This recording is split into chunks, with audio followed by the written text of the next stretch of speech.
quick question. What is the meaning of life? It's a pretty big question that human beings have questioned and wondered and pondered upon since we first became a part of this universe. Since we first were put on this planet. Who made us? If anything made us? And why?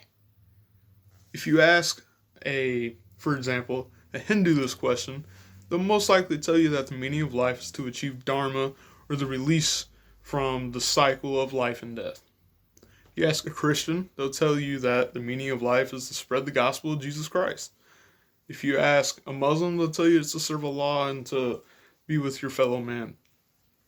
But one thing we all have in common, no matter what you believe in, that we're here. We're human beings on a planet. And so far, as far as we know, we're the only ones in the entire universe. Okay? It's a pretty big deal, dude. Slide 2. That's us. That's everything we've ever known. Since the beginning of time. That little blue ball in the vacuum of space that is infinite. That's us. That's everything. That little tiny speck in the great scheme of things. To put things into perspective for you,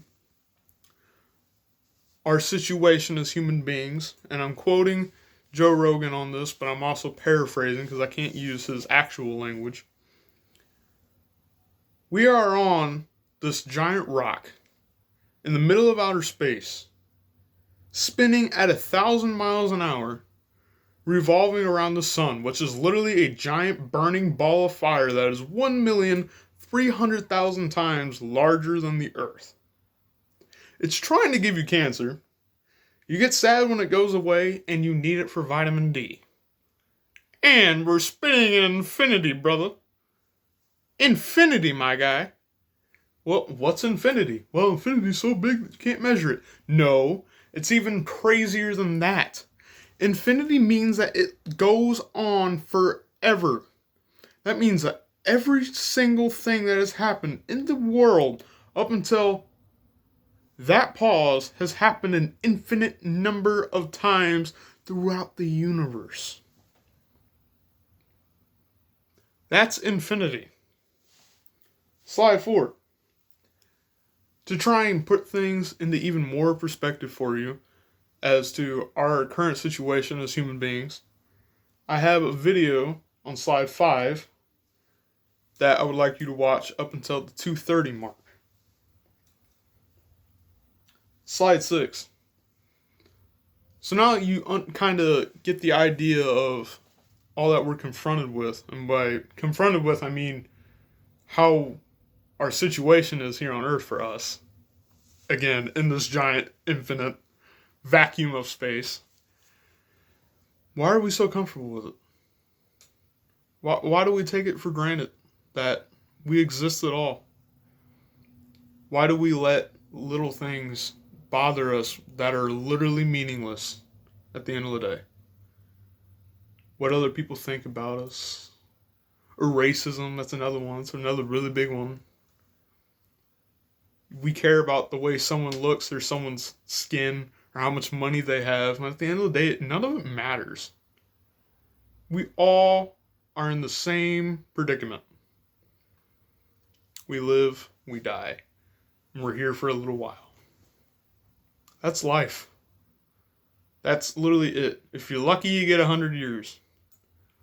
Some of us are not so lucky. Some of us die at birth. Some of us as teenagers. Life is so unpredictable, and this coronavirus stuff is an example of it. Yet we live life as if we're promised tomorrow, when clearly, as crazy as life is, we're not. Even the Bible says that. Slide 7. At any moment, any one of us could be wiped out. We could die. We could have some random sudden heart attack. There could be a home invasion. You get shot. You never know.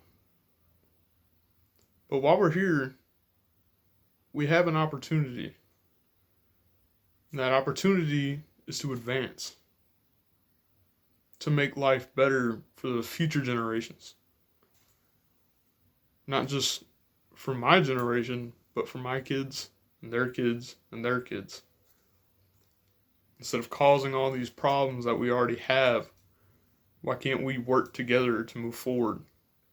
That's easier said than done, clearly. It's been tried. But there's still a chance. If we can just see through the problems and use our differences and put them aside and work together, we can change the course of human history. After all, we're in a giant vacuum of infinite blackness. We're not promised tomorrow. So let's make the best of things while we can and care for one another and work together.